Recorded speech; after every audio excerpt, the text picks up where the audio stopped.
आप सभी को स्क्रीन दिखाई दे रही होगी। आज हम यूनिट 3 देखने वाले हैं जिसका नाम है सोशल सिक्योरिटी लेजिस्लेशंस। ठीक है, so what is social security. सबसे पहले सोशल सिक्योरिटी क्या है वो जान लेते हैं, देन हम इससे रिलेटेड जो भी कानून है उनको स्टडी करेंगे, या जो क्वेश्चन आंसर है उसको हम डिस्कस करेंगे। तो आपके हिसाब से क्या है सोशल सिक्योरिटी, बताइएगा। सोशल सिक्योरिटी किसे कहा कहते हैं या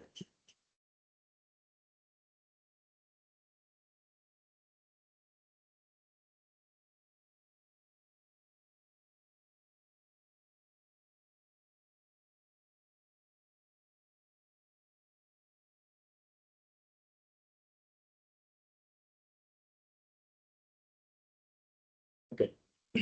अब सबसे पहले मैं जॉब सिक्योरिटी के बारे में बात करता हूँ, देन हम सोशल सिक्योरिटी की तरफ मुड़ेंगे। ऐसा मान लेते हैं कि हम सब जॉब करते हैं किसी कंपनी में, किसी ऑर्गेनाइजेशन में, ठीक है। तो जॉब सिक्योरिटी का मतलब है कि भाई ये एक बड़ी कंपनी ऐसा मान लेते हैं, ठीक है।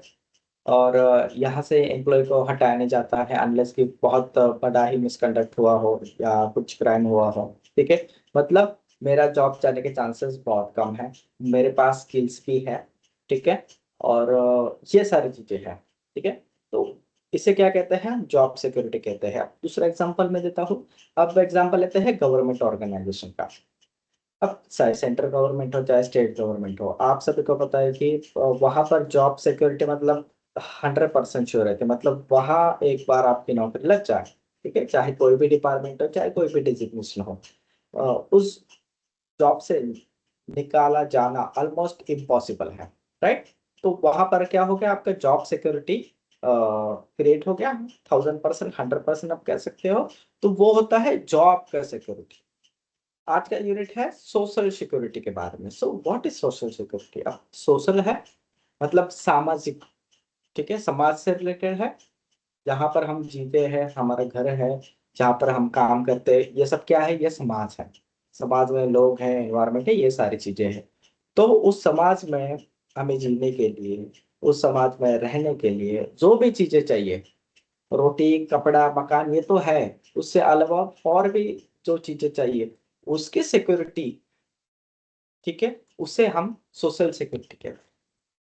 एग्जाम्पल, अब मान लेते हैं कि रिटायरमेंट का एज जो है वो 60 ईयर्स है, ठीक है। अब रिटायरमेंट तक तो मेरे पास सोशल सिक्योरिटी है, मतलब मैं नौकरी करता हूँ, मुझे सैलरी आती है, उससे मैं अपना घर चलाता हूँ, बच्चों की स्कूल की फीस भरता हूँ, खाने पीने का राशन लाता हूँ, कपड़ा रिचार्ज, और अभी मेडिकल का जो भी खर्चा है वो भी है, और फ्यूचर के लिए मैं सेविंग भी करता हूँ, राइट। तो ये 60 ईयर तक जब तक मेरा इनकम चल रहा है वो सोशल सिक्योरिटी तो है मेरे पास।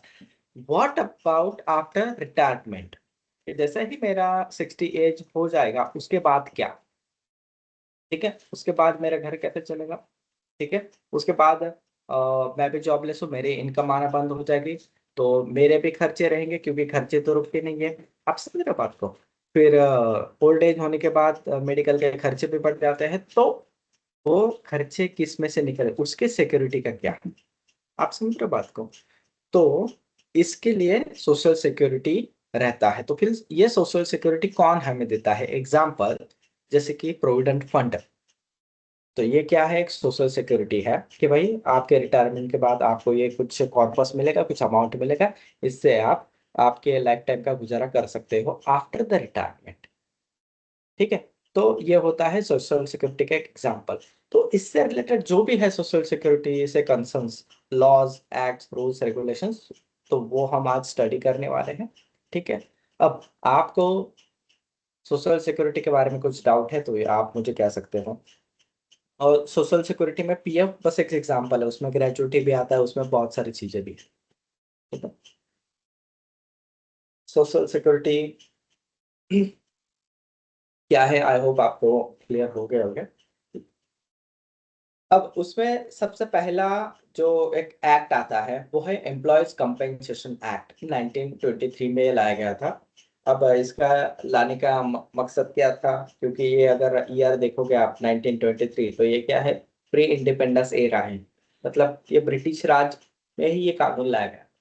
दूसरा, अब ये कानून लाने के पीछे का मकसद ये था कि कोई भी एम्प्लॉय है, अगर काम करते हुए, चाहे कहीं कहीं पर भी काम करे वो, चाहे वो माइन में काम करे, चाहे वो फैक्ट्री में काम करे, चाहे वो किसी साइट पर काम करे, ठीक है, कोई भी एम्प्लॉय हो, तो अगर काम करते वक्त उस काम की वजह से उसको उसके हेल्थ पर कुछ इम्पैक्ट होता है, कुछ इफेक्ट होता है, या फिर एक्सीडेंट होने के बाद उसकी डेथ हो जाती है, या फिर एक्सीडेंट की वजह से वो अपाहिज हो जाता है, तो उस पर जो डिपेंड है, उसके डिपेंडेंट जो है, उनको यहाँ पर कंपेंसेट किया जाए, ठीक है।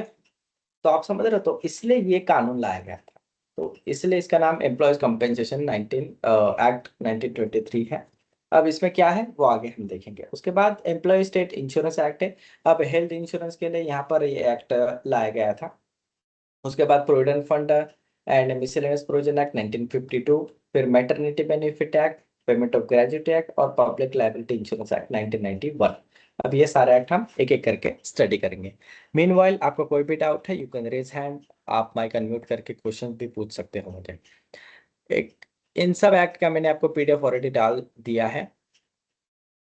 अब सबसे पहले हम एक्ट पढ़ेंगे एम्प्लॉय कंपेंसेशन एक्ट 1923। इसमें क्या पढ़ना है, कौन कौन से क्वेश्चंस आते हैं, वो भी हम मीनवाइल डिस्कस करेंगे। स्क्रीन दिखाई दे रहा है आपको? एक्ट का पीडीएफ मैंने ओपन किया है। You can send emojis.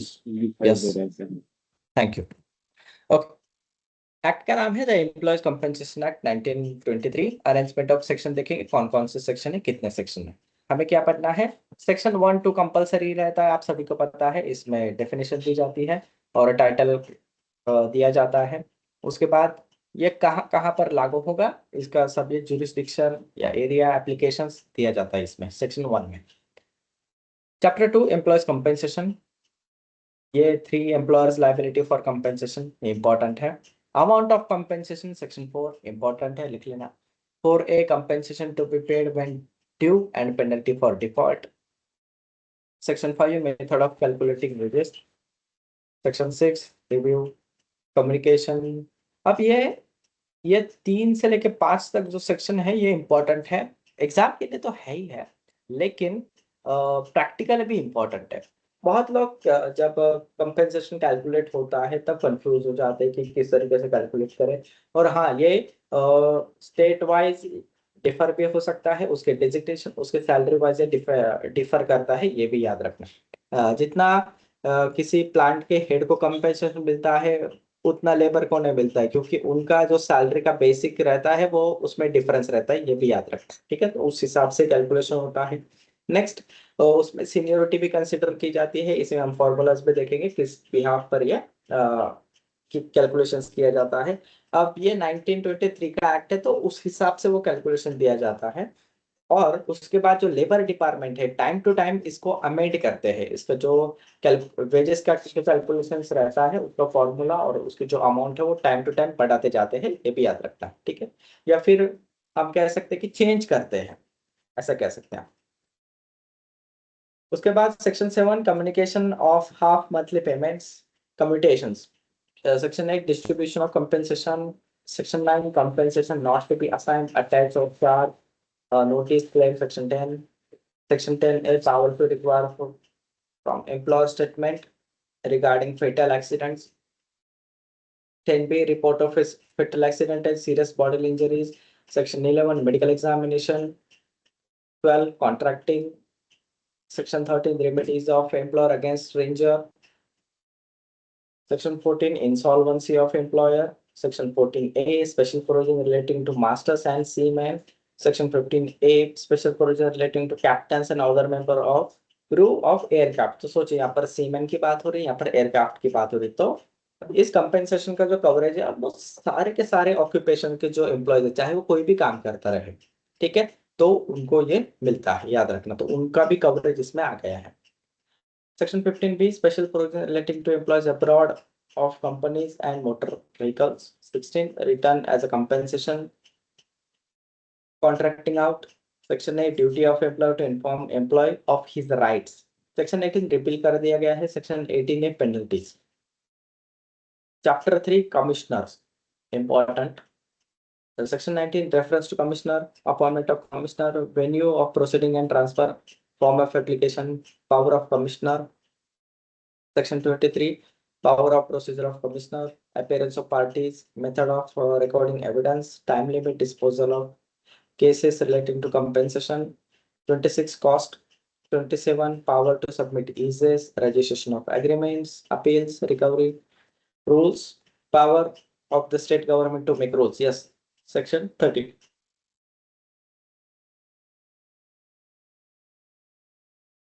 34, publication of rules. तो ये सारा चीज इसमें दिया गया है। अब इसमें जो इंपॉर्टेंट पार्ट मैं आपको बता दूं वो है शेड्यूल्स। ठीक है, शेड्यूल 1, 2, 3, 4 आप देख लीजिए, बहुत इंपॉर्टेंट है। किसी ने माइक, इरशाद जी कुछ कहना है आपको, प्लीज माइक ओपन मत कीजिए। ठीक है, शेड्यूल 1 में क्या है, list of injuries deemed to result in permanent total disablement. कौन कौन से ऐसे इंजरी है जिनकी वजह से किसी व्यक्ति को, किसी कर्मचारी को परमानेंटली टोटल डिसेबल होना पड़ता है। अब टोटल डिसेबलमेंट किसे कहा जाता है, परमानेंट टेम्पररी नेचर का क्या है वो डेफिनेशन में पढ़ेंगे। उसके बाद schedule 2, list of person who subject to the provision of section 2 are included in the definition of employees. हाँ, अब शेड्यूल 2 में एम्प्लॉयज में कौन कौन आता है, तो ये सब शेड्यूल 2 में दिया गया है, क्योंकि ये बहुत ब्रॉड एप्लीकेशन है इस एक्ट का, तो ये भी याद रखना। फैक्ट्रीज में भी कंपेंसेशन इसी एक्ट के तहत कैलकुलेट होता है, कंस्ट्रक्शन साइट पर भी, पोर्ट पर भी, सब तरफ, मतलब अलबत्ता जो भी एम्प्लॉयज का है, जहां जहां पर वो काम करे, चाहे किसी भी ऑक्यूपेशन में हो, कंपेंसेशन इसी कानून के तहत ही कैलकुलेट होगा। हालांकि हर एक स्टेट के रूल्स अलग है, तो उनके हिसाब से अमाउंट थोड़ा बहुत वैरी हो सकता है। Schedule 3, list of occupational diseases, important. ठीक है, लिस्ट ऑफ ऑक्यूपेशन डिसीज कौन कौन से हैं, तो ये भी इसमें आएगा। और हाँ, आपको ये भी बता दूं, कंपेंसेशन सिर्फ ऐसा नहीं है कि आप जब एम्प्लॉय हो तब तक ही मिलेगा। रिटायरमेंट के बाद भी अगर ऐसा कोई उस पर्सन को डिसीज होता है जिसकी वजह उसका ऑक्यूपेशन हो सकता है, तो 10 साल तक वो क्लेम कर सकता है। एग्जाम्पल, अगर मान लो कि कोई फैक्ट्री वर्कर है, एसिड की फैक्ट्री में काम करता है, केमिकल फैक्ट्रीज में काम करता है, अब उसका रिटायरमेंट हो गया, तब तक तो कोई दिक्कत नहीं थी। लेकिन उसके 5 साल उसको चेस्ट में कुछ पेन होने लगा, तो उसने एमआरआई और एक्सरे बाकी के स्टडीज कराए, तो डॉक्टर ने बताया कि आपके लंग्स में एक लिक्विड जैसा स्टोर हुआ है। तो उन्होंने वो सैंपल लिया, तो वो सैंपल निकला उस केमिकल का, उस एसिड का। ठीक है, और तो उसने पूछा कि आप क्या काम करते थे वगैरह वगैरह, तो उस पेशेंट ने बताया कि मैं केमिकल फैक्ट्रीज में काम करता था, अभी मैं रिटायर हो चुका हूँ। ठीक है, तो उन्होंने कहा कि यस, ये आपके प्रीवियस ऑक्यूपेशंस के वजह से ही ये आपको हुआ है, ये सैंपल है, ये आपके सब रिपोर्ट से। तो वो आदमी गया कंपनी के पास आस्किंग फॉर कंपेंसेशन। ठीक है, तो कंपनी ने सीधे सीधे मना कर दिया। देन लॉयर के थ्रू वो प्रोसीडिंग्स हुआ, तो उनको जो भी अमाउंट है उनको कंपेंसेट कर दिया गया। इस कानून के तहत जो मिनिमम था उससे ज्यादा उनको अमाउंट मिला है। खैर, तो इस तरीके के इसमें कवरेज दिए गए हैं, जब आप पढ़ोगे तब आपको पता चलेगा आगे। Next, schedule 4, factors are working out lump sum equivalent of compensation amount in case of permanent total disablement and. अब यहाँ पर जो शेड्यूल 4 है वो भी इंपॉर्टेंट है। कौन कौन से फैक्टर्स हम लमसम अमाउंट कैलकुलेट करने के लिए कंसिडर करते हैं, वो शेड्यूल 4 में दिए गए हैं। ठीक है, तो अब इसको एक एक करके रेफर करते हैं हम। और हाँ, मैं आप सभी को रिक्वेस्ट करता हूँ कि जो भी माइक अनम्यूट हो रहे हैं, प्लीज म्यूट कीजिए। ठीक है, कोई क्वेश्चन हो तो आप मुझे पूछ सकते हो। क्या किसी को कोई क्वेश्चन है? रंजित बोलिए। सर आपने जो अभी सेक्शंस बताए ना, सेक्शन 8 तक आपने बताया कि ये इम्पोर्टेंट है। उसके आगे के हाँ सेक्शंस आप आगे बताएंगे क्या आप? मतलब कौन से हाँ, तो इम्पोर्टेंट है वो? कौन कौन से उसके इंपॉर्टेंट है अलावा? वो मैं आपको बता देता हूँ, आप लिख लीजिए। ठीक है, सेक्शन 8 तक मैंने बताया आपको, राइट। हाँ, ये यस। हाँ, मैं आपको सिर्फ जो सेक्शन इंपॉर्टेंट है बस उसके बारे में ही अभी बताऊंगा, बाकी कुछ नहीं बताता हूँ। Wait a minute.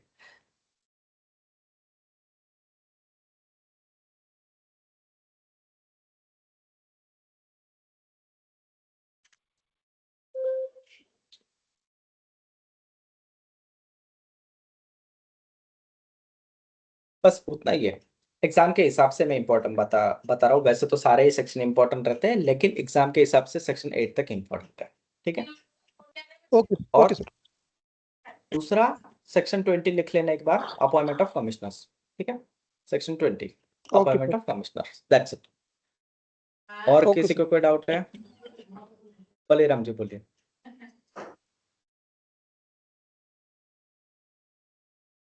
सर मैं हाथ नहीं उठाया हूँ, मेरा गलती से ये हो गया। सर माइक प्लीज म्यूट ही रखिए, ठीक है, अनलेस यू हैव क्वेश्चंस। अब स्टार्ट करते हैं इस एक्ट को पढ़ना। अब सेक्शन इंडेक्स तो पढ़ लिया मैंने, चलो ओके। उसके बाद अब ये एक्ट क्यों बनाया गया? 5 March 1923, an act to provide for a payment by certain classes of employees to their employees compensation for injury by accidents, ठीक है। Then whereas it is expedient to provide for a payment by certain classes of employees to their of the compensation for injury by accident, it is hereby enacted as follows, ठीक है। तो ये कानून बनाने का मकसद ये था कि उस पर्सन को, ठीक है, जो भी एम्प्लॉयज हैं उनको क्या देने के लिए? पेमेंट ऑफ कंपेंसेशन, मुआवजा देने के लिए ये कानून बनाया गया है। और ये कानून और ये रूल्स में सारा कैलकुलेशन, सारा सब इन डेप्थ बताया गया है। अब इस कानून का नाम है employees compensation act 1923। It extends to the whole of India. अब आपके मन में ये क्वेश्चन आएगा कि सर ये यहाँ पर F5 ऊपर है, ठीक है, ये 6 स्टार स्टार स्टार ऐसे करके लिखा गया है, तो इसका मतलब क्या है? तो यहाँ पर ये देखोगे तो ये सब आपको दिख जाएगा, ठीक है। तो यहाँ पर ये सब इंडेक्स दिया जाता है कि आपका रेफरेंस क्या है वगैरह वगैरह। जब आप पढ़ोगे तो इस तरीके से पढ़ना। अब हमें ये पता चल गया। दूसरा, इन्फोर्समेंट कब हुआ है इसका? It shall come into the force on first day of July, 1 जुलाई 1924 से इसका क्या हुआ है? एनफोर्समेंट हुआ है। लेकिन ये कानून कब आया? 5 मार्च को 1923, मतलब लगभग 1 सवा साल बाद उसका क्या हुआ है? एनफोर्समेंट हुआ है। तो ये याद रखना। तो इनएक्टमेंट का डेट और एनफोर्समेंट का डेट ये सेम हो सकता है, अलग हो सकता है, याद रखना। अब सर ये हमें कहाँ पता चलेगा कि इसका एनफोर्समेंट डेट कौन सा है, इनएक्टमेंट डेट कौन सा है? तो इंडिया कोड जो वेबसाइट है उस पर आपको दिख जाएगा। उसके बाद कमिश्नर का डेफिनेशन क्या है? Commissioner for workman compensation appointed under section 20। तो सेक्शन 20 के तहत इस कमिश्नर का अपॉइंटमेंट होता है। कंपनसेशन मतलब क्या है? Compensation means compensation as provided for by this act, ठीक है। Next definition, dependent. बहुत ही इंपॉर्टेंट डेफिनेशन है, चाहे तो लिख लेना या फिर याद कर लेना। डिपेंडेंट को ही कंपनसेशन मिलता है। अब ये कौन हो सकता है? डिपेंडेंट मीन्स अ विडो, कोई विधवा, अ माइनर, ठीक है, चाहे वो लेजिटिमेट भी हो सकता है या फिर एडॉप्टेड भी हो सकता है, बेटा या बेटी जो भी है, एंड अनमैरिड डॉटर और अ विडोड मदर, ठीक है, विधवा माँ भी हो सकती है, या फिर अनमैरिड बेटी भी हो सकती है। आप समझ रहे हो? तो इस तरीके से ये सब कौन है? डिपेंडेंट है। And if wholly dependent on the earnings of employee at the time of his death, ठीक है, जो भी व्यक्ति जिसकी भी डेथ हुई है उस पर पूरी तरीके से निर्भर हो, बेटा या बेटी, who has attained the age of 18 years and who is infirm, ठीक है, मतलब उनकी चाहे उम्र 18 साल हो चुकी हो। If wholly or in part dependent on the earnings of the employee at the time of his death, a widower, a parent other than a widowed mother, ठीक है। आप समझ रहे हो? विधवा माँ के अलावा जो भी पेरेंट है वो भी इसमें हो सकते हैं। अब आप सोचोगे कि 9 क्यों लिखा गया है? तो यहाँ पर 9 नंबर पढ़ लीजिए। 2009 में इसका डेफिनेशन का, जो भी वर्कमैन है एम्प्लॉय का डेफिनेशन में और भी लोगों को ऐड कर दिया गया है, ठीक है। तो इस तरीके से आपको क्वेश्चन पूछा जाता है कि इस एक्ट के तहत डिपेंडेंट किसे कहा जाता है। आपको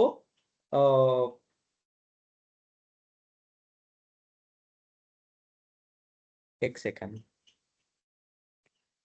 हाँ, तो क्वेश्चन किस तरीके से पूछा जाता है मैं आपको एक एग्जांपल देता हूँ। जैसे कि एज पर the employees compensation act 1923 dash dash means any of the following relatives of the deceased employee, namely a widow, minor legitimate or adopted son, and unmarried legitimate और adopted daughter और widowed mother। अब आपको option दिए जाएंगे dash dash में भरने के लिए, ठीक है। पहला ऑप्शन दिया जाता है आपको जैसे कि नॉमिनी, दूसरा दिया जाता है कॉन्ट्रैक्टर, तीसरा डिपेंडेंट, चौथा एम्प्लॉयर, ठीक है। तो ये डेफिनेशन किसका है, तो हम सामने देख पा रहे हैं कि ये डेफिनेशन है डिपेंडेंट का। आप समझ रहे हो, इस तरीके के क्वेश्चन पूछ सकते हैं। अब आगे देखो इसमें और भी लोगों को ऐड कर दिया, a minor illegitimate son and unmarried illegitimate daughter और डॉटर, ठीक है। तो इस तरीके से ये होता है। अब आप बोलोगे कि सर इलेजिटिमेट क्या है, लेजिटिमेट मतलब कि बायोलॉजिकल जो होते हैं वो, और इलेजिटिमेट मतलब कि अदर देन जो एक्सटर्नल जो अफेयर्स है, तो उनके भी जो चाइल्ड है वो भी यहाँ पर क्लेम कर सकते हैं। ये भी याद रखना, क्यों कर सकते हैं, because they are also dependent on this person. लेकिन आपको कमिश्नर के सामने या फिर अगर कोर्ट मैटर है तो कोर्ट के सामने ये प्रूफ करना पड़ता है that you are dependent on that person, ठीक है। तभी आप डिपेंडेंट माने जाओगे, और एक से ज्यादा भी डिपेंडेंट हो सकते हैं। नेक्स्ट, अब ये ग्रैंड पेरेंट्स भी इसके कैटेगरी में आते हैं, ये भी याद रखना। एम्प्लॉय, अब एम्प्लॉय किसे कहा जाता है, an employee means a person who is a railway servant as defined railways act 1989, not permanently employed, ठीक है। उसके बाद अ मास्टर सीमैन और अदर क्रू के जो मेंबर होते हैं शिप के, कैप्टन और other member crew of an aircraft, a person recruited as a driver, helper, mechanic, cleaner, other capacity in connection with a motor vehicle, ठीक है। उसके बाद a person recruited for work abroad by company, उसके बाद and who is employed outside India in such capacity. Schedule 2 में दिया गया है पूरी तरीके से कौन कौन एम्प्लॉय की व्याख्या में आते हैं, डेफिनेशंस में आते हैं। Employed in such capacity in schedule 2, तो शेड्यूल 2 जब आप पढ़ते हो, चलो पढ़े ही लेते हैं शेड्यूल 2 क्या क्या दिया गया है इसमें।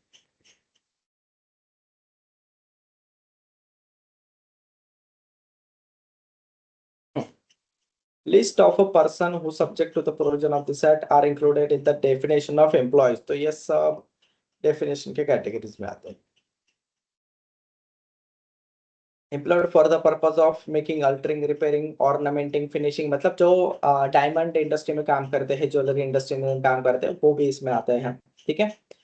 मैन्युफैक्चर और हैंडलिंग ऑफ एक्सप्लोजिव्स, ठीक है, तो वो भी इसमें आ गए। माइंस एक्ट में जो काम करते हैं वो लोग भी इसमें आ गए, ठीक है। तो ये सारा इंक्लूड किया गया है इसके डेफिनेशन में एम्प्लॉयज की, मतलब रेलवे के जो भी कर्मचारी है वो भी इसमें आ गए। Manufacturing process under the factories act 1948, ये आप देख पा रहे हो, तो फैक्ट्री एक्ट में जो भी काम करते हैं वो भी इसमें आ गए, ठीक है। तो ये सब ऑलमोस्ट इसके डेफिनेशंस में आते हैं। लोडिंग, अनलोडिंग, फ्यूलिंग, ठीक है। पोर्ट, ये देखो मैंने आपको कहा था कि पोर्ट पर जो भी काम करते हैं वो भी इसमें आ गए। डॉक पर जो लोग काम करते हैं, और बहुत सारे कानून हैं जिनके अंदर जो लोग आते हैं वो भी एम्प्लॉय के डेफिनेशंस में आते हैं, चाहे बीओसीडब्ल्यू का हो गया या फिर अदर कोई भी एक्ट के तहत जो भी कर्मचारी आते हैं वो भी इसमें आते हैं। मतलब मैं कहूँगा कि भारत का हर एक कर्मचारी अगर उसको कंपेंसेशन देना है तो वो इसमें आता है, ये लॉस याद कई है। जानी ऐसा जगह ने ओका लगाई दी है कि वो फिर डूबी आई, वही बात है इरशाद जी, ना। Hello sir. हेलो कौन चीज हाँ है कि घर का इज्जत अगर चला जाएगा तो वापस आई हेलो। क्या है पर सरवा हाँ है। इरशाद जी बोलिए।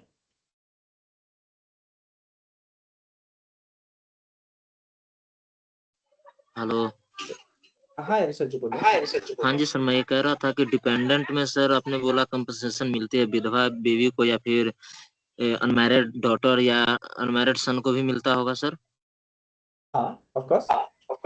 तो कितने एज तक सर, मतलब 18 प्लस होना चाहिए उसके लिए या 18 तक ही मतलब मिल सकता है? ऐसा कुछ नहीं है, चाहे वो 18 प्लस हो या फिर जी। 18 से माइनर हो, वो दोनों केस में मिलता है। आपको पता है अनमैरिड कुछ केस में अगर, कंपलसरी होना चाहिए, अनमैरिड कंपलसरी होना चाहिए? देखो मैं आपको अनमैरिड जी। जी सर बोलिए।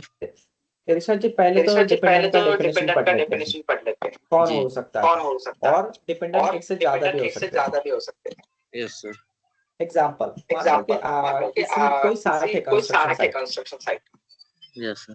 उस पर एक किसी लेबर या वर्कर की मौत होती है एक्सीडेंट की वजह से और उसकी एक बीवी है और उसका एक 5 साल का बच्चा है। ठीक है, अब डेथ होने की वजह से वो क्या हो गए, विडोड मदर हो गए, विधवा हो गए यस सर। और दो माइनर चाइल्ड भी है, तो मतलब दो डिपेंडेंट हो गए उस पर। अब मुझे Yes, sir. बताइए कि अगर कमिश्नर को कंपेंसेशन देना है तो यस सर। किन्हें देंगे? सर आवाज डब हो रहा है। ऐसे। सर वो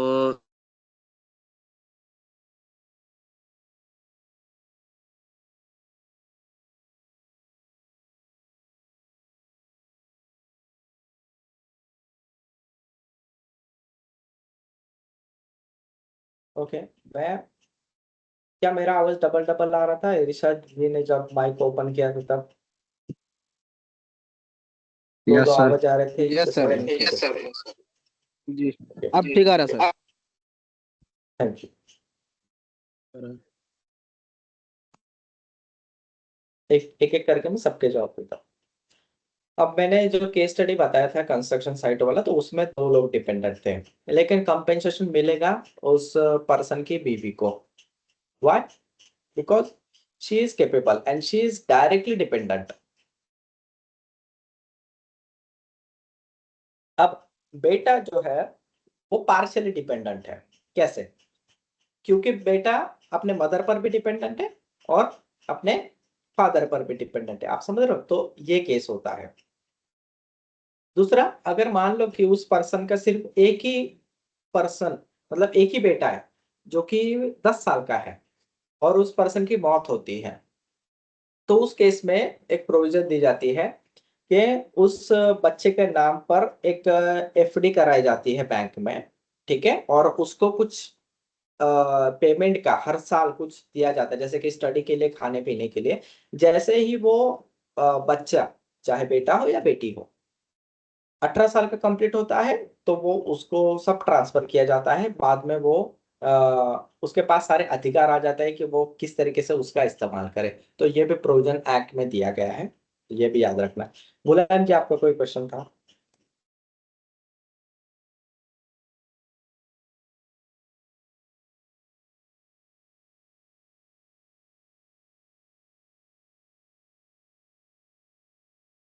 अब यहाँ पर डिपेंडेंट की डेफिनेशन में ग्रैंड पेरेंट्स भी दिए गए हैं। मान लो कि कोई एक पर्सन कर्मचारी है किसी फैक्ट्री में और उसकी अकेले दादी ही जिंदा है, उसने शादी वगैरह नहीं की है, बाकी उसके जो भी फैमिली मेंबर्स है उनकी डेथ हो गई है, अभी उसकी दादी और वही है फैमिली में। तो अब जो ग्रैंड मदर है उसकी, तो वो डिपेंडेंट है उस पर, तो जो भी कंपेंसेशन मिलेगा उस ग्रैंड मदर को मिलेगा, ये भी याद रखना। ठीक है Rishabh ji, I hope you got the answer कि dependent का definition. Yes sir I got. Yes, thank you. आगे बढ़ते हैं। डिपेंडेंट का डेफिनेशन आपको पूछा जाएगा। मैंने आपको जो क्वेश्चंस कहा था वो भी समझ लेना। अब एम्प्लॉयर का डेफिनेशन हर एक एक्ट में ऑलमोस्ट सेम है कि जिस कंपनी का जो भी मैनेजर है या जो भी कंपनी है, ऑर्गेनाइजेशन, वो यहाँ पर एम्प्लॉयर रहेगी, ये भी याद रखना।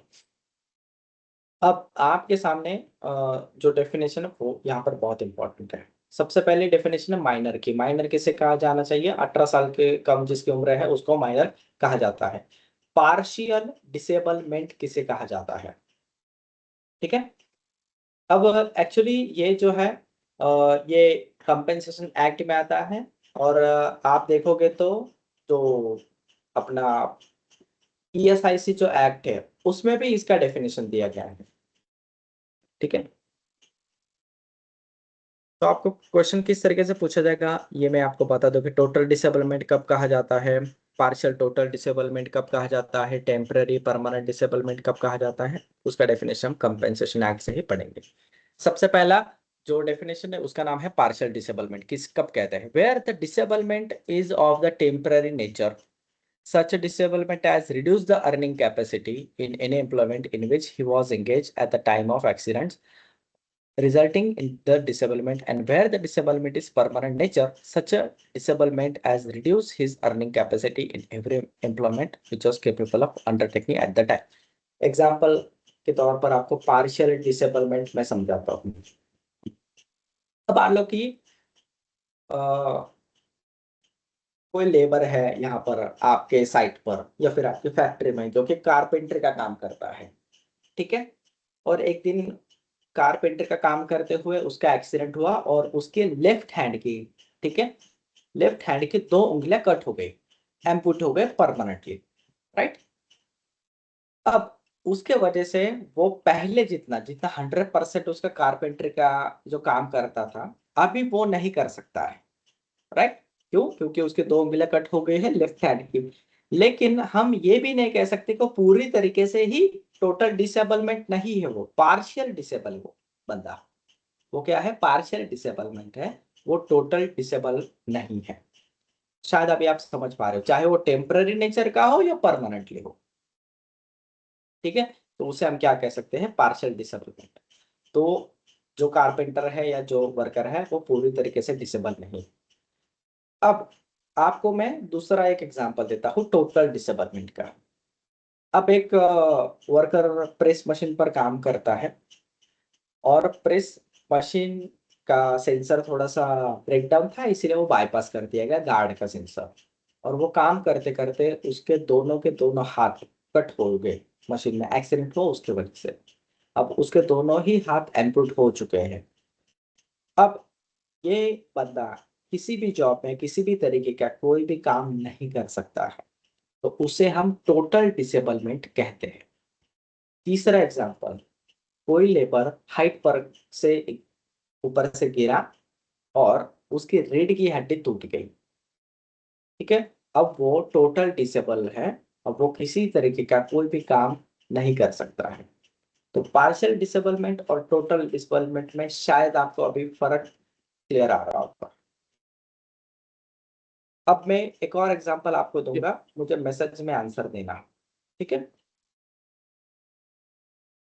अब एक वर्कर है जो कि नॉइजी एनवायरनमेंट में काम करता है फैक्ट्री में, जिसके मशीन से बहुत ज्यादा नॉइज आती है और उसके वजह से उसकी जो सुनने की जो लिसनिंग जो उसकी एबिलिटी है, ठीक है, तो वो कम हो गई है। अब वो पहले जितना सुन नहीं पाता है, उसको जोर से बोलना पड़ता है। तो क्या ये पार्शियल डिसेबलमेंट है या टोटल डिसेबलमेंट? Total discipline. वो अभी सुन पाता है लेकिन पहले से कम सुन पाता है, उसका मतलब है वो पार्शियल डिसेबलमेंट है। अब ये क्वेश्चन यहाँ पर पूछा गया है कि किसी की एक वन लेग यहाँ पर क्या हुआ है, कट हुआ है, ठीक है, तो उसे हम क्या कहेंगे? नीतीश जी का सवाल है कि एक लेग कट हो चुका है, एम्प्यूट हो चुका है, ठीक है।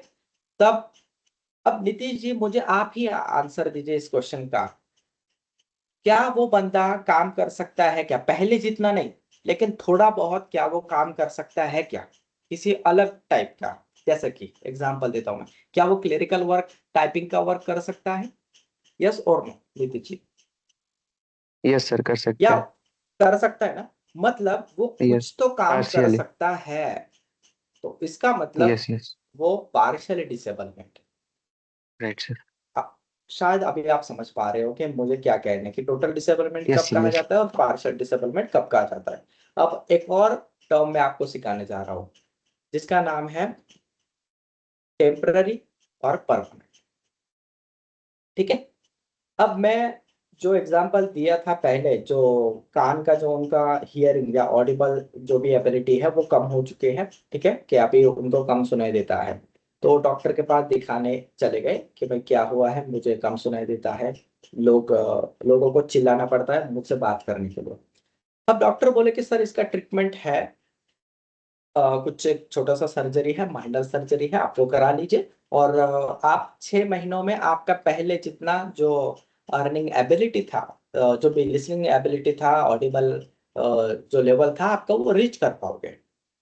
तो अब मुझे बताइए, जो ये बंदा पार्शियल डिसेबलमेंट हुआ था, उसको सुनाई नहीं दे रहा था या फिर सुनाई कम दे रहा था, क्या वो टेम्पररी नेचर का है या फिर परमानेंट नेचर का है, ये जरा बता दीजिए। Temporary sir. Very good, temporary nature का, क्योंकि अब वो ठीक हो सकता है। लेकिन नीतीश जी ने जो एग्जाम्पल मुझे दिया है कि उसका एक लेग एम्प्यूट हो चुका है, अभी वो जुड़ नहीं सकता है, तो क्या वो टेम्पररी है या परमानेंट नेचर का? वो परमानेंट है सर। गुड, परमानेंट नेचर का, करेक्ट, परमानेंट नेचर का है। तो ऐसे एक्सीडेंट्स को या ऐसे केसेस को हम किस तरीके से ये करते हैं पता है आपको? Permanent partial disablement. Let me repeat that, permanent partial disablement. अब वो बंदा हमेशा के लिए डिसेबल हो चुका है, लेकिन पार्शियल, ठीक है। अब जो कान से कम सुनाई दे रहा था, लेकिन डॉक्टर बोला कि ये टेम्पररी है, आप 6 महीने में पहले जितना सुन सकते हो, तब उसका डेफिनेशन किस तरीके से रहेगा मुझे बताइए जरा, मैं आपको ऑप्शन देता हूँ। Temporary partial disablement. Yes, very good, temporary partial disablement. अब आपको एग्जाम में, ठीक है, किस तरीके के क्वेश्चन पूछे जाएंगे कि आपको जैसे कि एम्पुटेशन का केस दिया जाएगा, ठीक है, तो फिर आपको बताना है कि किस तरीके से इसको टोटल डिसेबलमेंट कहते हैं, टोटल इम्पेयरमेंट कहते हैं, या जो भी वर्ड आपको दिया जाता है, केस टू केस से डिफर रहेगा, ठीक है। मैं आपको एग्जांपल दूं। क्वेश्चन आपको इस तरीके से पूछा जाता है, एज पर the employees compensation act dash dash means where the disablement is of a temporary nature, such a disablement as reduce the earning capacity of an employee, ठीक है, which he was engaged at the time of the accident resulting in the disablement। मैं repeat करता हूँ question, as per employee compensation act dash dash means where the disablement is of the temporary nature, such a disablement as reduce the earning capacity of employee in any employment in which he was engaged at the time of the accident resulting in the disablement। Hindi में इसका मतलब यह है कि employ compensation कानून के तहत temporary nature का डिसेबलमेंट हुआ है, ठीक है, जिसके वजह से उनकी कमाने की क्षमता कुछ हद तक कम हुई है। ऐसे केसेस को आप क्या कहोगे? Option 1 temporary partial disablement, option 2 total partial disablement, option 3 permanent partial disablement, option 4 इसमें से कोई भी नहीं। क्या आंसर है आपका? ऑप्शन सर 1 सी। ऑप्शन 1। ऑप्शन टेम्पररी 1 पार्शियल क्या है? डिसेबलमेंट। और क्यों ऐसा लगता है आपको कि ये टेम्पररी पार्शियल डिसेबलमेंट है? बिकॉज वो काम कर कि सकता है उस ना सर। हाँ, यस, अर्निंग कर सकता है, अर्निंग कर हाँ, सकता है, लेकिन उतना जो चाहिए वो नहीं कर सकता, इसलिए से। हाँ, उसका अर्निंग कैपेसिटी थोड़ा कम हुआ है, पूरा जीरो नहीं हुआ है, हो रहा है सर, लेकिन वो कर बराबर, सकता करेक्ट, कर सकता है। दूसरा, है। उसका जो भी डिसेबलमेंट है वो टेम्पररी है, मतलब हमेशा रहने वाला नहीं है अभी, ठीक है, तो इसलिए टेम्पररी पार्शियल डिसेबलमेंट है। अच्छा, मान लो अपना केस कंटिन्यू करते हैं हम, जो जिसका कान का सुनने का जो कैपेसिटी था वो कम हो चुका है, अगर वो डॉक्टर के पास जाता है और वो बोलता है कि सर मेरा ऐसा ऐसा प्रॉब्लम है, और डॉक्टर का जवाब ये आता है कि भाई इसका कोई भी इलाज नहीं है, आप लाइफ टाइम के लिए आपको कम सुनाई देगा, तब इसका आंसर क्या रहेगा?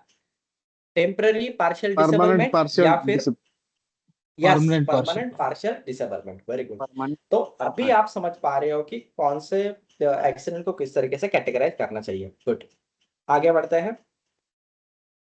अब इस एक्ट में मुझे नहीं लगता कि कुछ बचा है आपको बताने के लिए, ठीक है, तो जो भी इस एक्ट में इंपॉर्टेंट टॉपिक थे ऑलरेडी हमने कवर कर चुके हैं, बाकी का आप एक बार ये कर लीजिएगा। दूसरा, यहाँ पर क्वेश्चन ये भी पूछा जाता है कि which central labor legislation related to gratuity was subsumed by the code on a social security 2020। तो उसमें कंपेंसेशन, ईएसआईसी, ग्रेजुटी और पीएफ ये सब इसमें आएंगे, आगे बताऊंगा मैं आपको, डोंट वरी, ठीक है। तो ये जो भी एक्ट है इसका हमने समराइज कर लिया है और अंडरस्टैंड कर लिया है। अब नेक्स्ट इंपॉर्टेंट जो है वो है ईएसआईसी एक्ट, ठीक है, the employees state insurance act 1940 act, जो कि भारत स्वतंत्र होने के बाद आया है, after independence 1948। Arrangement of section पढ़ लेते हैं। Section 1 title, section 2 definition, section 2 है registration of factories and establishment. देखिए registration of factories and establishment, आप बोलोगे कि सर रजिस्ट्रेशन ऑफ फैक्ट्रीज ये तो फैक्ट्री एक्ट में भी है, तो इसमें क्या डिफरेंस है? देखो कोई भी फैक्ट्री को ईएसआईसी के अंडर उनका रजिस्ट्रेशन करना पड़ता है, तो उसका ये है।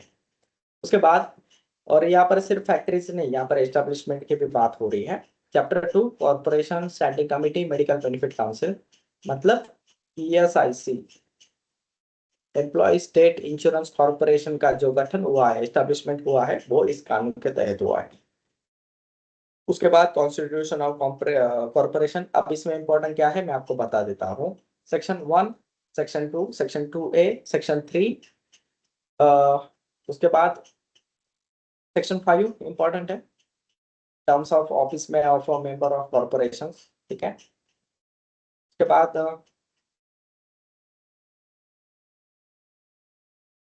सेक्शन 11,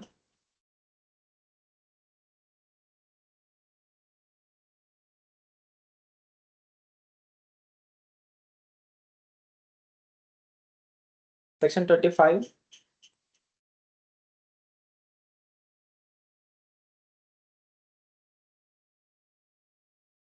उसके बाद यस सेक्शन 38, सेक्शन 39,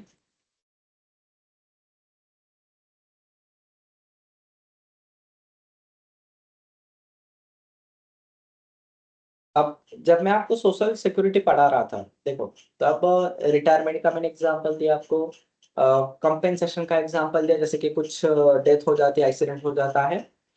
अब मान लो कि वो बंदा वर्किंग कर रहा है और वो बीमार हो गया, या उसको कोई गंभीर बीमारी हो गई, सीरियस डिसीज हो गया, उस केस में क्या होगा? फिर उस पर जो डिपेंडेंट है उनका क्या? तो जो बेनिफिट ईएसआईसी प्रोवाइड करता है, ठीक है, तो तब वो सिकनेस में जो भी बेनिफिट प्रोवाइड किया जाता है वो ईएसआईसी के एक्ट के तहत आता है। सिकनेस मतलब बीमारी के वक्त। दूसरा किसी एक्सीडेंट्स के वक्त जो भी सपोर्ट दिया जाता है वो कंपेंसेशन एक्ट में कवर होता है। तो ये प्राइम डिफरेंस है दोनों कानून में, ठीक है। उसके बाद देखो मैटरनिटी बेनिफिट इसमें भी दिया गया है, और दूसरा आपको बताऊं अपना मैटरनिटी बेनिफिट एक्ट एक इंडिविजुअल एक्ट भी है, तो वो भी पढ़ना है हमें।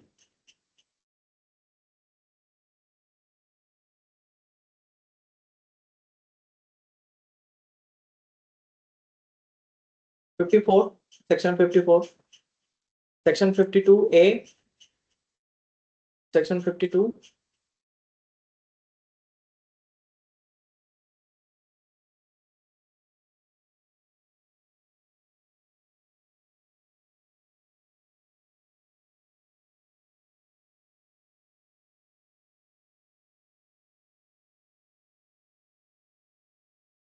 बहुत सारे सेक्शंस है।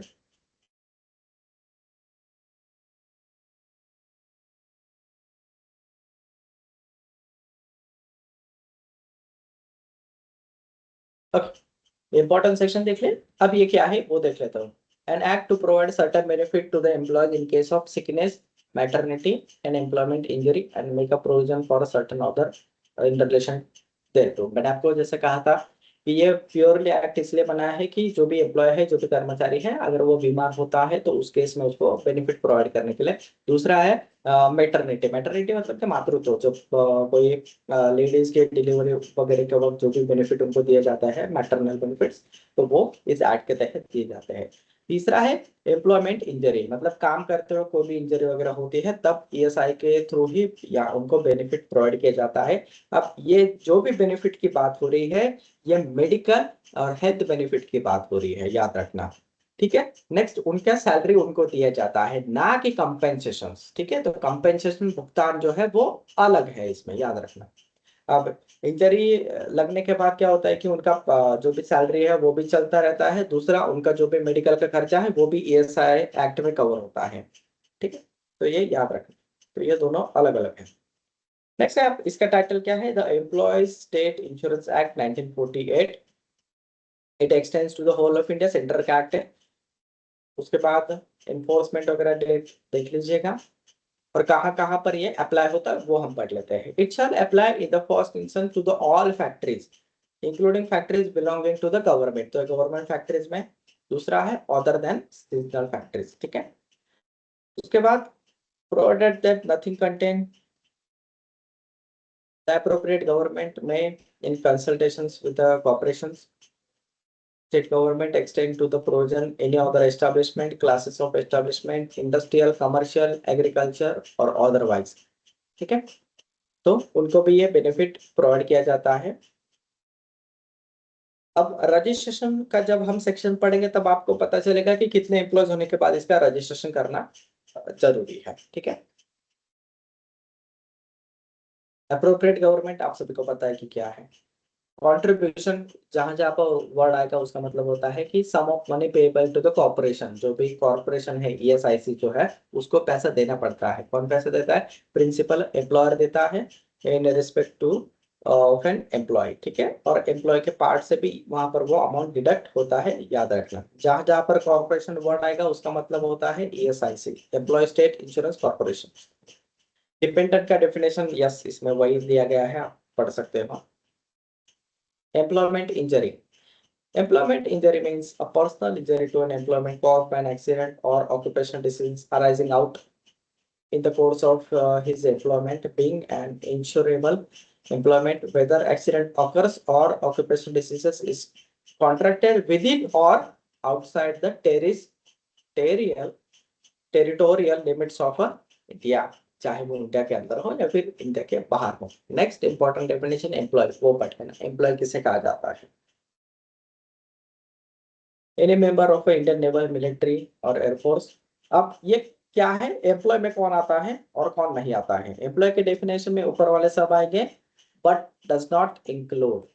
कौन इंक्लूड नहीं रहेगा, मिलिट्री, नेवी, एयरफोर्स में जो भी लोग जिनके मेंबर हैं वो नहीं आएंगे। Any person employed whose wages, ठीक है, provided that employ those whose wages excluding remuneration of overtime exceed at any time beginning of the contribution period shall continue to be an employee until the end of that period।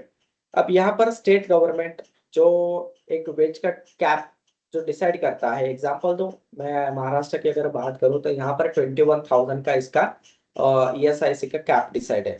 जिसका सारे 21,000 से ऊपर जाएगा उस limit से हट जाएगा। ठीक है, तो वो ईएसआई में कवर नहीं होता है, ईएसआईसी के बेनिफिट्स में। क्या अदर स्टेट का क्या है या सेम है, कोई बताएगा मुझे। जैसे कि गुजरात में, गुजरात में भी सेम है सर, सेम है ना, 21,000 ही है ना। Okay okay, thank you. तो ये सारा कैलकुलेशन जो रहता है वो एक्ट में दिया जाता है, और टाइम टू टाइम ये रिवाइज भी करते हैं सर्कुलर गाइडलाइन के हिसाब से। अब आप बोलोगे कि सर हमें कैसे पता चलेगा कि ये रिवाइज हुआ है, 21,000 का बढ़ा के 24,000 हुआ है। तो जो भी डिपार्टमेंट ऑफ लेबर वगैरह है हमारे, ठीक है, लेबर डिपार्टमेंट है, उनकी वेबसाइट पर नोटिफिकेशन टाइम टू टाइम जारी होते हैं, वो आपको बताएंगे। सेकंड, हर एक कंपनी का, हर एक ऑर्गेनाइजेशन का कंसल्टेंट रहता है, तो वो अपडेटेड रहते हैं, जनरली वो ही हमें बताते हैं। लेकिन हमें खुद जानकारी चाहिए तो उनके वेबसाइट पर अपडेटेड सर्कुलर्स वगैरह आते हैं, तो वो आप ट्रैक कर सकते हो। जैसे कि हम हमारे इंटरनल ऑर्गेनाइजेशन है, एज ए कंसल्टेंट हम क्या करते हैं, महीने के पहले वीक में सारे जो भी डिपार्टमेंट है उनके वेबसाइट ट्रैक करते हैं। उन ऑफलाइन भी हमारे कॉन्टैक्ट्स है, तो उनसे वो अपडेट्स जो भी मिलते हैं, सर्कुलर्स वगैरह, वो हम हमारे फाइल में लगाते हैं और वो हमारे डेटाबेस में अपडेट करते हैं।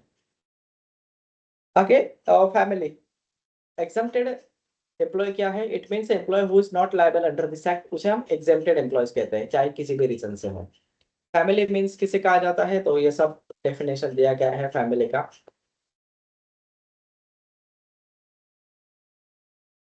और ईएसआई का बेनिफिट सच में अच्छा है।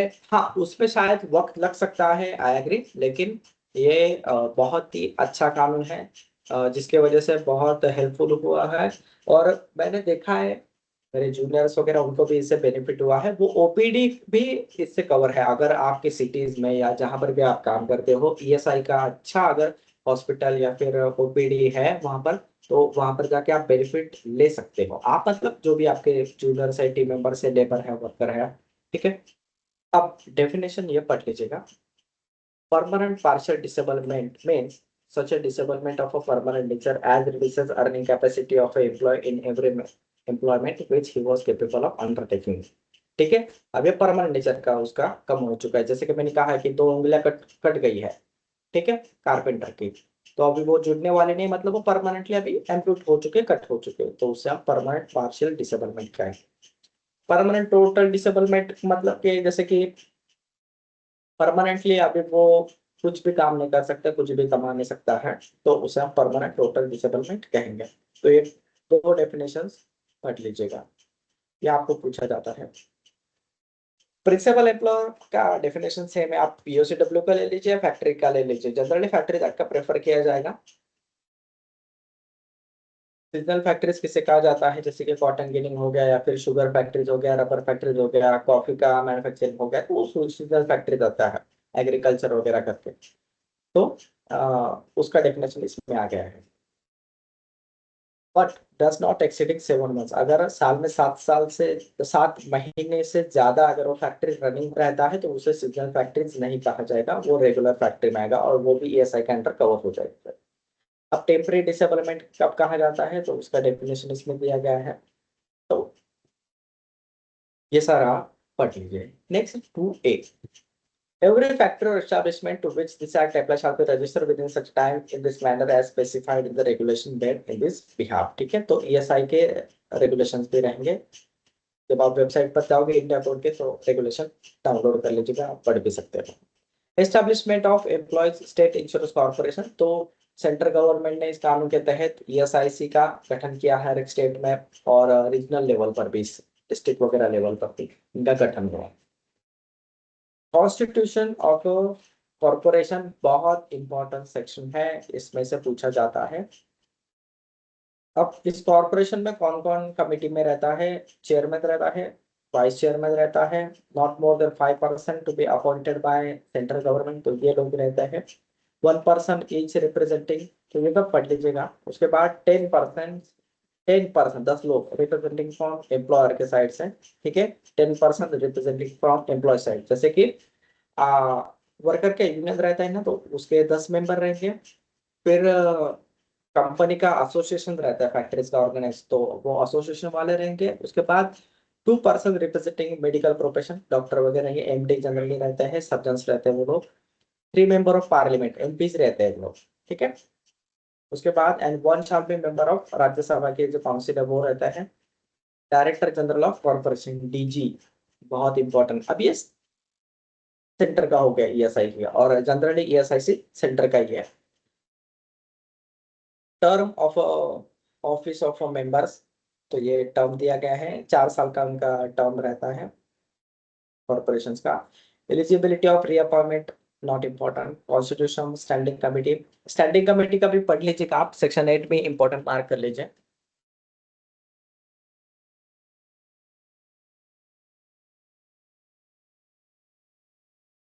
अब आते हैं क्वेश्चंस के ऊपर। क्वेश्चंस किस तरीके से पूछे जाते हैं।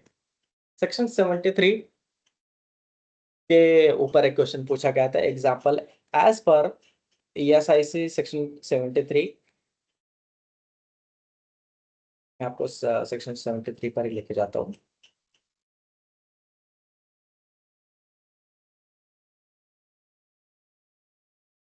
और ये बार बार पूछा गया है 73 पर questions.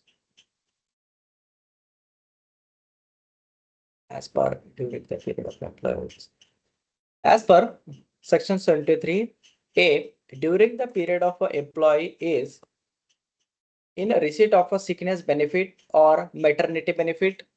B, during the period he is in receipt of a disablement benefit of a temporary disablement or is under medical treatment for sickness, ठीक है, dash dash। Number 1, No employer shall summarily discharge or refuse to re-employ any employee.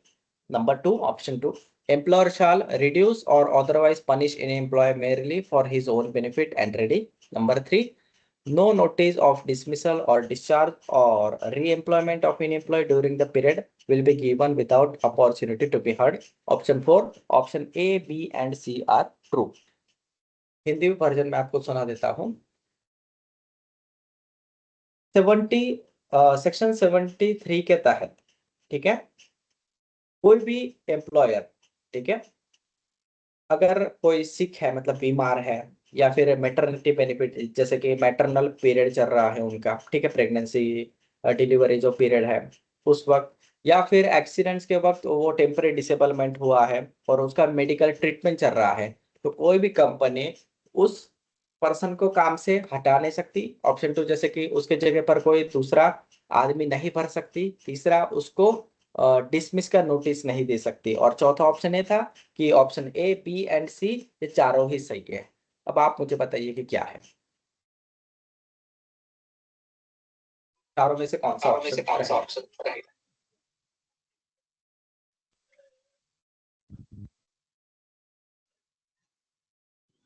Option D sir.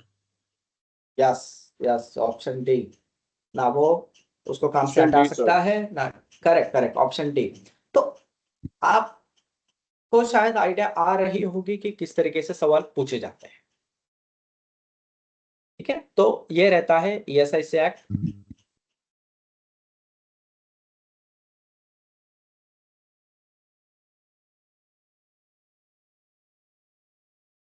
अब question इस तरीके से पे पूछे जाते हैं कि एज पर ईएसआईसी एक्ट या फिर ESI act the insured person their dependents will be entitled to many benefits, one of them is dash dash।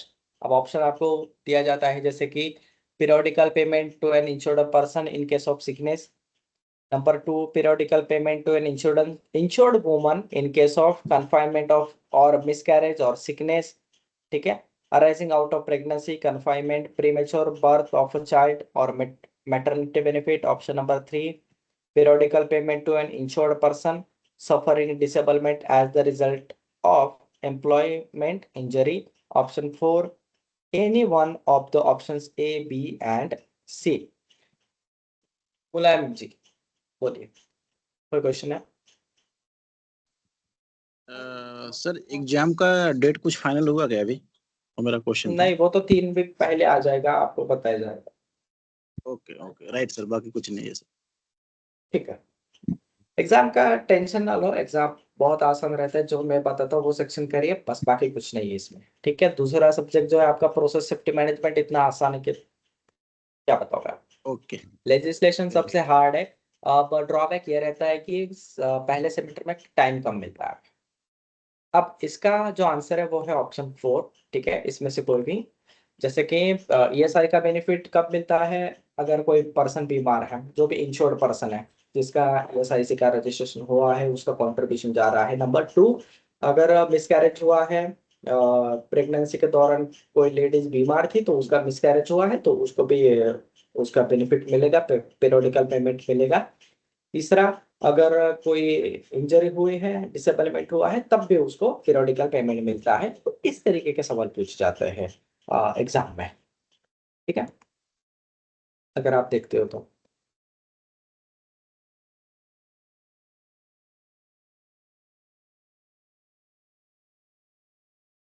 Next कानून की तरफ मुड़ते हैं। तो हमने देख लिया अब employees provident fund and miscellaneous provision act 1952। उससे पहले मैंने आपको कुछ सवाल पूछे थे आज, उसके आंसर दिए हैं स्टूडेंट्स ने। फिर भी मैं एक बार आप सभी को क्वेश्चन पूछता हूँ। एग्जाम्पल, जैसे कि as per PF Act, Provident Fund Act, employees deposit linked insurance scheme is mentioned in dash dash section। इस तरीके से सवाल पूछते हैं। तो भाई कौन से सेक्शन में बताया गया है, जरा बताओगे मुझे? सेक्शन 6 ओके, एक सेक्शन निकाल दो।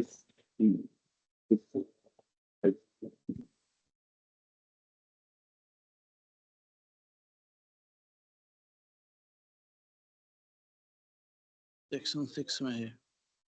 सेक्शन 6 में है। एक second.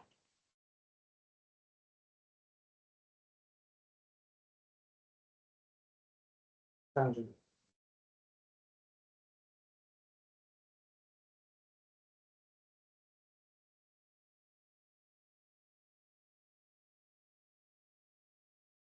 Section 6 say contribution matters which provide in the schemes. 6A.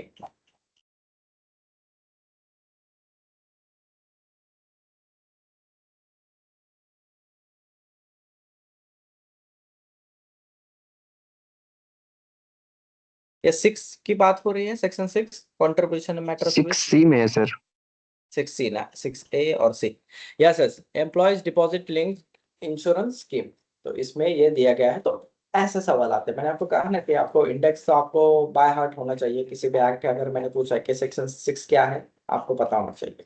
ठीक है, तो इस तरीके से ये कानून है। अब इसके बारे में पढ़ लेते हैं। इसका नाम है the employees provident fund and miscellaneous Providence act 1952। हम सब पर अप्लाई होता है। इसके सेक्शन का अरेंजमेंट देख लेते हैं। एज यूजुअल सेक्शन 1 है टाइटल, सेक्शन 2 डेफिनेशन, दोनों इंपॉर्टेंट है। 2A establishment to include department and branches. Section 3, section 5 provident fund power provided schedule 1 central board. Section 5A important है। सेक्शन 5AA भी इंपॉर्टेंट है। सेक्शन 5B इंपॉर्टेंट है। उसके बाद section 5D और section 5DD ये भी पढ़ लीजिएगा। सेक्शन 6C,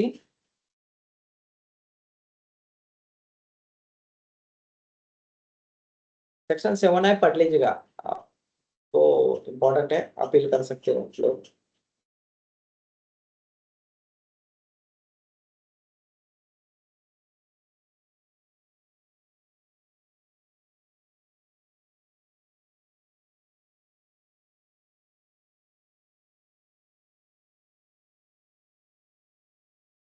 ओके, पढ़ते हैं एक्ट की तरफ। An act to provide for the institution of provident fund, pension fund and deposit link insurance fund for the employees in the factories and other establishment. ठीक है, तो यहाँ पर ये प्रोविडेंट जो पेंशन है या फिर प्रोविडेंट प्रोवाइड कराने के लिए, फंड का प्रोविजन करने के लिए एक्चुअली कानून बनाया गया है।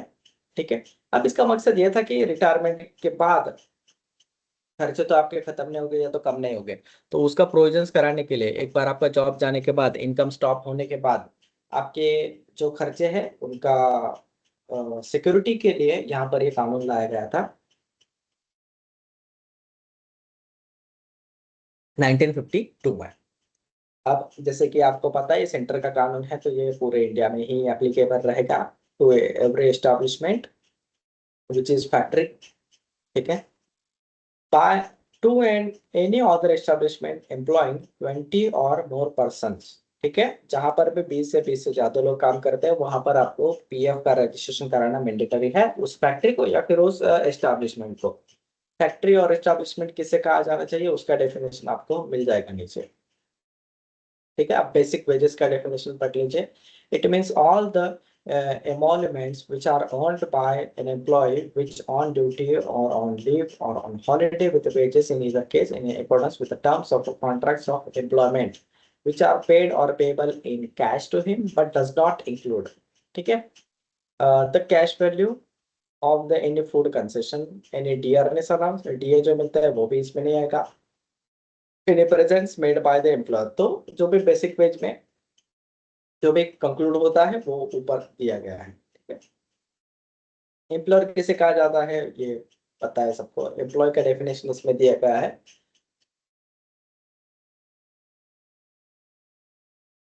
अब आपको या फिर मुझे भी ये पहले पहले ये क्वेश्चन आता था कि मान लो कि कोई रिपोर्ट मुझे बनाना है या फिर कोई केस रेफर करना है या कोई किसी को गाइडेंस करना है, एडवोकेसी करना है, तो मैं दूसरे एक्ट से डेफिनेशन ले सकता हूँ कि जैसे कि एम्प्लॉय का डेफिनेशन दूसरे एक्ट से ले सकता हूँ क्या मैं, जैसे कि फैक्ट्री एक्ट से एम्प्लॉय का ले सकता हूँ क्या, या फिर कंपनसेशन एक्ट से, ईएसआईसी एक्ट से ले सकता हूँ क्या? तो आंसर ये है कि कोई भी एक्ट से आप एम्प्लॉय या फिर वर्कर का डेफिनेशन तब ले सकते हो जब रिलेवेंस हो। जैसे कि अगर कोई फैक्ट्री है, फैक्ट्री के में अगर काम करता हुआ बंदा है और उसको अगर आपको रेफर करना है, फैक्ट्री के रिलेटेड अगर कोई रिपोर्ट्स बनानी है, तब आप फैक्ट्री एक्ट से ही उस वर्कर या फिर एम्प्लॉय का डेफिनेशन लीजिए, रादर कि आप ESI एक्ट से लीजिए, रादर कि आप कंपेंसेशन एक्ट से लीजिए। आप समझ रहे हो बात को? तो जब आपको डेफिनेशन रेफर कराना है तो रेफरेंस उसी एक्ट का दीजिएगा ताकि वो रिलेवेंस रहे। ठीक है।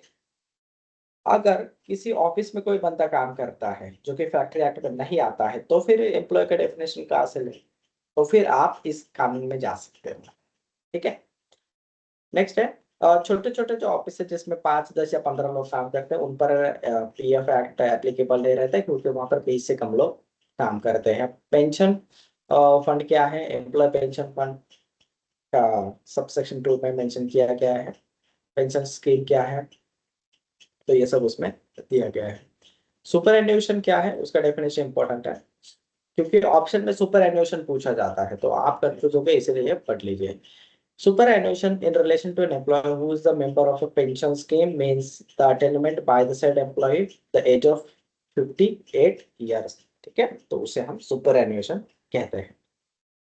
उसके बाद establishment to include all the department and branches, important provident fund scheme, ये स्कीम का डेफिनेशन है, इसमें दिया गया।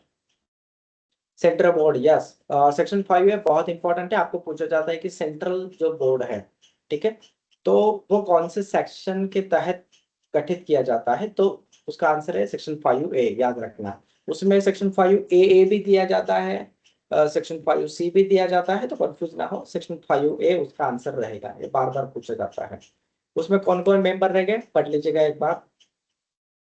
अब इस एक्ट में किस तरीके के क्वेश्चन पूछे जाते हैं?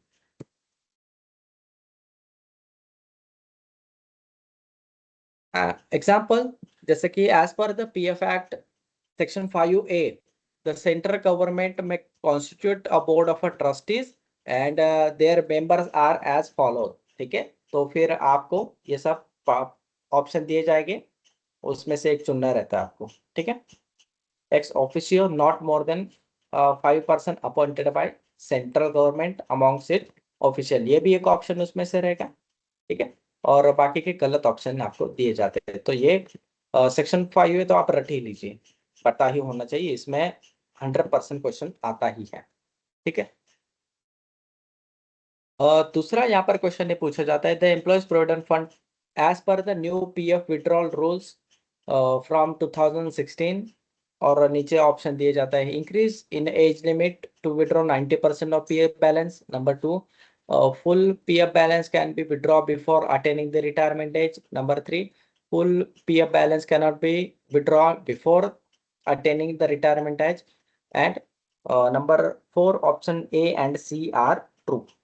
तो आप सभी को पता है कि हम 90% तक PF का बैलेंस ये कर सकते हैं, withdraw in case of medical sickness दिखा के। नंबर 3, मतलब ऑप्शन सी में क्या है कि फुल PF बैलेंस हम कभी भी जब तक रिटायर नहीं हो जाते तब तक विड्रॉ नहीं कर सकते। तो इस तरीके के क्वेश्चन पूछे जाता है।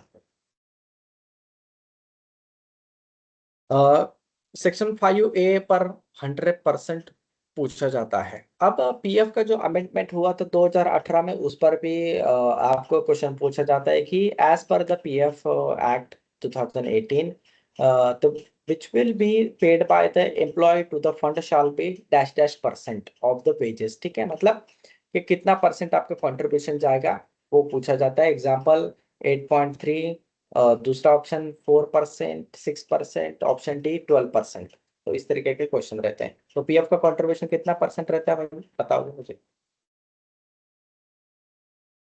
12%। आपका आवाज कट हो रहा है नाफिज जी। 12% सर। 12%, गुड। तो 12% PF का आपका वेजेस, बेसिक वेजेस का 12% कंट्रीब्यूशन रहता है। ठीक है, एम्प्लॉय कंपेंसेशन में सेक्शन 4 पर आपको पूछा जाएगा। ठीक है, आई थिंक ये क्वेश्चन आपको मैंने होमवर्क के लिए भी दिया था। यस, तो 12% ये रहेगा आपका।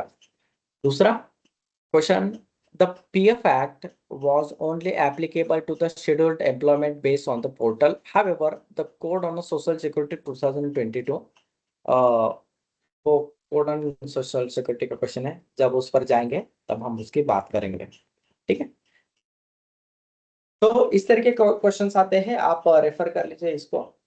नेक्स्ट जो एक्ट है जिसकी हम बात करेंगे वो है code on social security, important है।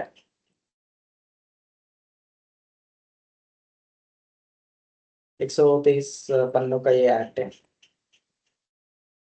The code on social security 2020। Important क्यों है? जैसे कि हमारा ऑश कोड जो कुछ कानूनों को क्लब करके कंसोलिडेट करके बना है, उसी तरीके से ये भी जो कानून है, जो कोड है, वो भी कुछ सोशल सिक्योरिटी के जो कानून है उसको क्लब करके ये बना है। जनरली ये 9 जो लेबर लॉज सेंटर के उसको क्लब करके बना है, जैसे कि number 1 PF act, number 2 ESIC act, number 3 employees compensation act, number 4 maternity benefit act, number 5 payment of gratuity act, number 6 the Senior Workers Welfare Fund Act, number 7 BOCW Welfare Sales Act 1996। BOCW का meaning है building and other construction worker act. अब number 8 the organised worker social security act 2008, number 9 employment exchange act 1959, ठीक है।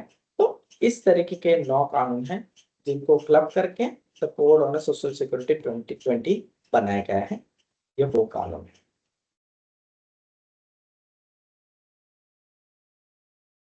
Any question इस पर? अब आप सोच रहे हो कि क्या सर PF एक्ट और ESIC ये सबको मिक्स करके बना है, लेकिन अभी भी PF एक्ट और ESI का कंट्रीब्यूशन हम देते हैं हर मंथली वगैरह जो भी है, तो इसलिए देते हो क्योंकि वो कोड ऑन सोशल सिक्योरिटी अभी तक एनफोर्समेंट नहीं हुआ है, ठीक है।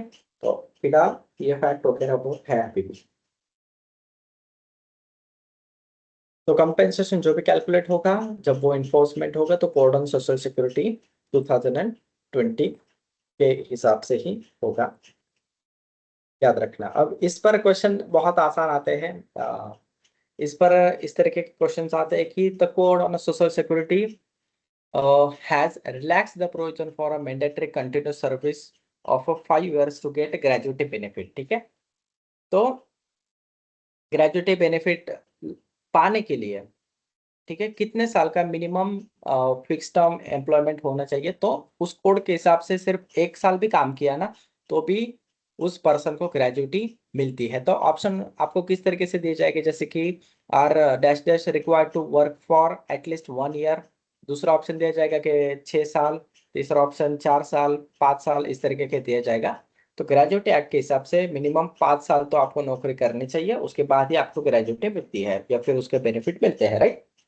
अब ये जो कोड ऑन सोशल सिक्योरिटी 2020 है उसके हिसाब से आपने सिर्फ 1 साल भी काम किया ना तो भी आपको यहाँ पर बेनिफिट मिलते हैं ग्रेजुएटी के, तो ये अच्छा कोड है।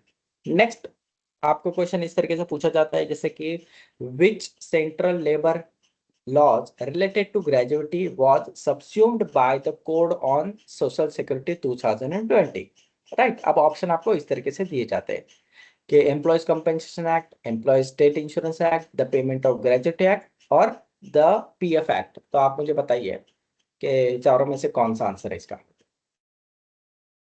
अगर आप चाहे तो मैं क्वेश्चन रिपीट भी कर सकता हूँ।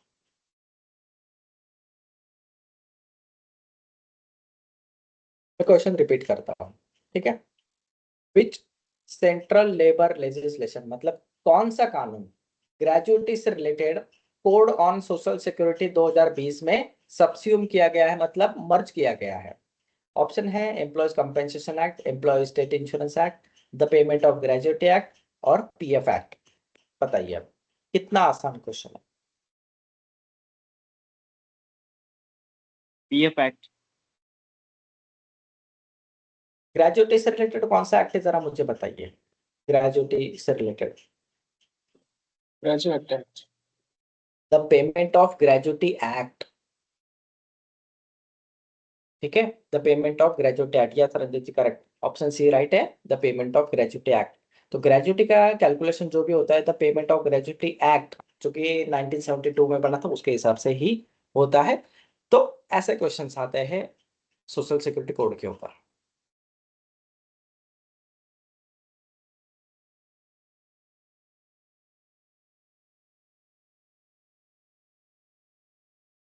ओके, तो registration and cancellation of establishment और सोशल सिक्योरिटी के पर सिर्फ 2 ही टाइप के क्वेश्चंस आते हैं, तो दैट्स इट, इतना कुछ ज्यादा इस एक्ट में नहीं है।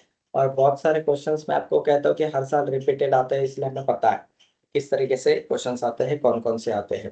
अब आप बोलोगे कि सर इतना बड़ा एक्ट है फिर भी 2 ही क्वेश्चंस आते हैं, क्योंकि मार्क ही कम है। अगर आप यूनिट देखोगे तो 12 मार्क्स है, राइट। तो 12 मार्क्स में कितने कानून है भाई? 6 कानून।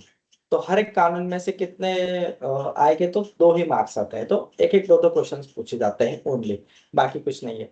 और जितना मैंने आपको कहा है उतना ही पढ़िए जो सेक्शंस है, बाकी कुछ नहीं। बाकी तो मैं लाइव क्लास में रिकॉर्डेड सेशन है ही, उसमें से सुन लीजिएगा, आपको पता चल जाएगा। और जब आप एग्जाम दोगे तब ये सब याद आएगा, ठीक है।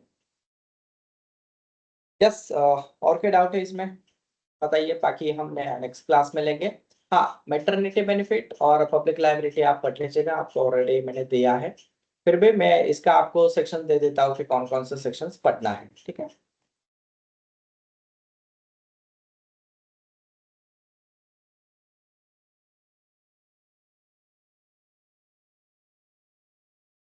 मैटरनिटी बेनिफिट एक्ट,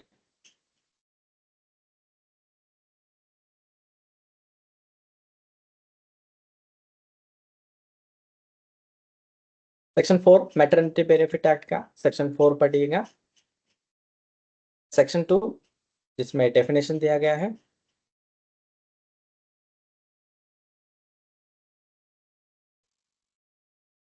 सेक्शन 2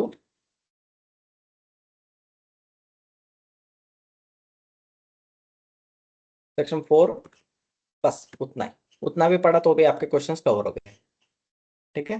तो सेक्शन 1 2 4 बहुत है।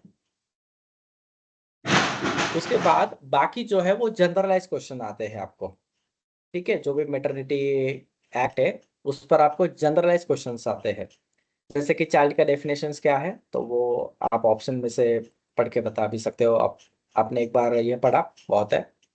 उसके बाद जैसे कि एग्जांपल, एज पर section 4 of maternity act, no employer shall knowingly employ woman in any establishment during the dash dash, ठीक है। जैसे कि immediately following of the day of her delivery. फिर ऑप्शंस आपको दिए जाते हैं जैसे कि 4 वीक्स, 8 वीक्स, 6 वीक्स, 12 वीक्स, ठीक है। तो उसका आंसर है 6 वीक्स। तो इस तरीके से यहाँ पर, और मैटरनिटी बेनिफिट का जो बेनिफिट रहता है वो 6 वीक्स के लिए मिलता है उनको। तो ये एज पर सेक्शन 4 में दिया गया है। और मैटरनिटी के वक्त कोई भी एम्प्लॉयर उस एम्प्लॉय को, मतलब उस लेडीज को काम से हटा नहीं सकता है, कोई एक्शंस नहीं ले सकता है, तो ये भी याद रखना। तो इस तरीके के क्वेश्चंस आते हैं मैटरनिटी बेनिफिट एक्ट के ऊपर। एक चाइल्ड का डेफिनेशन हर बार पूछा गया है, और दूसरा एक्शन नहीं लेता है वो क्वेश्चन पूछा गया है, और तीसरा 6 वीक्स का जो क्वेश्चन है वो, ये तीनों ही पूछे जाते हैं इस पर। उसके बाद है आपका पब्लिक लाइबिलिटी इंश्योरेंस एक्ट, कहाँ पर गया?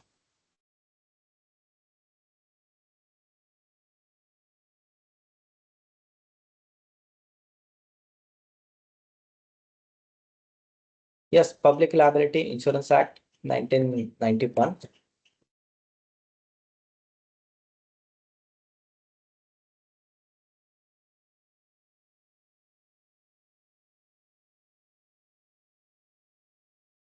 इस पर ज्यादा तो क्वेश्चन नहीं पूछे गए, लेकिन फिर भी मैं आपको सेक्शंस बता देता हूँ। सेक्शन 1 2 रहता है इस पर, ठीक है। सेक्शन 1 2 इंपॉर्टेंट है।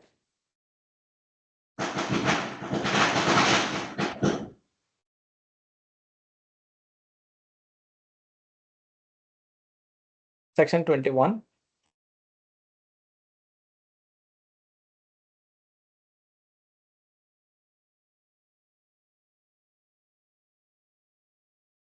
बस उतना ही है, दैट्स इट।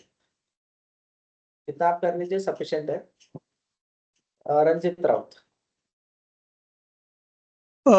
सर ते सोशल सिक्युरिटी कोडचे सेक्शन सांगा ना, ते सेक्शन नाही सोशल सांगितले.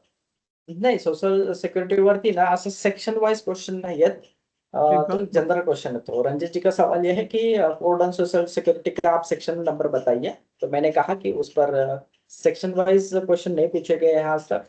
तो जो भी पूछा गया है जनरलाइज क्वेश्चन पूछा गया है। एग्जांपल जैसे कि इसमें कौन सा कानून मर्ज हुआ है, बराबर कि नहीं, तो मैंने 9 कानून के आपको नाम बताए, ठीक है।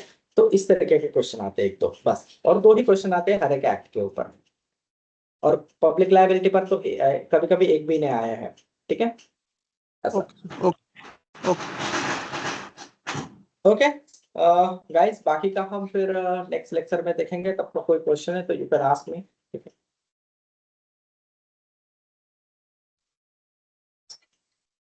हमारा एक क्वेश्चन है सर। हाँ रंजीत बोलिए। सर ये आपने जितने भी पीडीएफ वगैरह भेजे हैं सर, सब हाँ। ये सब्जेक्टिव वाले हैं सर, सबको पढ़ना पड़ेगा, सबको समझना पड़ेगा। ऑब्जेक्टिव Yes, क्वेश्चन अभी yes. तक किसी तरह का आया नहीं है सर आपकी तरफ से। देखो रहमत जी, ऑब्जेक्टिव क्वेश्चन आए नहीं मतलब मैं समझा नहीं, मतलब क्वेश्चन का आपको सेट दूं क्या आपको, कि जो भी क्वेश्चन आंसर है उसका ऐसा पीडीएफ दूं आपको, क्या आप? यस सर, मैं जैसे जैसे जितनी भी बुक्स वगैरह पीडीएफ वगैरह हाँ सर, भेजे हैं, सब क्वेश्चन सब्जेक्टिव है, उसे पूरा पढ़ना पड़ेगा। एक होता है, एक सेट हाँ। होता है ऑब्जेक्टिव क्वेश्चन का। हर जैसे ये बताएं आपने, जितने भी अभी पढ़ाए हैं, जितने भी पीडीएफ अभी भेजे हैं ग्रुप में, उनका एक ऑब्जेक्टिव का सेट होता है सर। ऑब्जेक्टिव का सेट, यहाँ ये इसमें ओके, ऑप्शन रहते हैं 4, उस तरह का कुछ ऐसा। ठीक है, मैं भेज देता हूँ आपको, सब्जेक्टिव का भी पीडीएफ में भेज देता हूँ। तो 3 यूनिट में ना, 3 यूनिट का भेज देता हूँ मैं आज आपको। देखो मेरा मानना ये है एमडी रहमत जी, जो भी ये क्वेश्चंस आए ना, ये सब जनरलाइज है। मैं जो सेट दूंगा वो जनरल है, आप पढ़ लीजिएगा एक बार, नो प्रॉब्लम। उसमें से भी आपको क्वेश्चन आएंगे एक दो, लेकिन जब मैं लाइव क्लासेस में जो बताता हूँ ना, वो एकदम मोस्ट इम्पोर्टेंट है।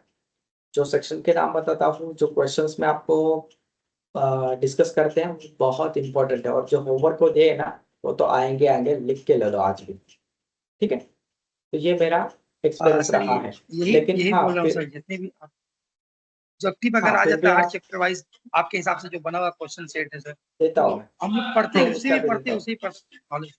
अच्छा वो याद दिलाया, उसको भी देता हूँ। अब मेरा पिछले कुछ सालों का एक्सपीरियंस क्या है, मैं ये भी आपको बताता हूँ। मैं जब जिस दिन से मैंने ये देना स्टार्ट किया है ना, सब्जेक्टिव का पीडीएफ क्लब करके, लोगों ने ऐड का पीडीएफ ओपन करना बंद कर दिया।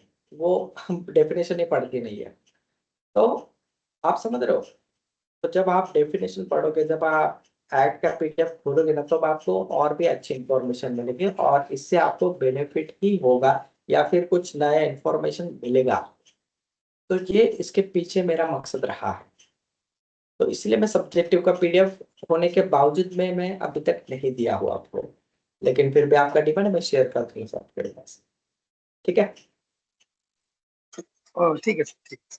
दोनों दूसरा ही इम्पोर्टेंट है सर, आप, दोनों ही इम्पोर्टेंट यस है। यस यस, तो यस दोनों भेज दूंगा मैं। दूसरा, आपने ये भी महसूस किया होगा कि जिस दिन से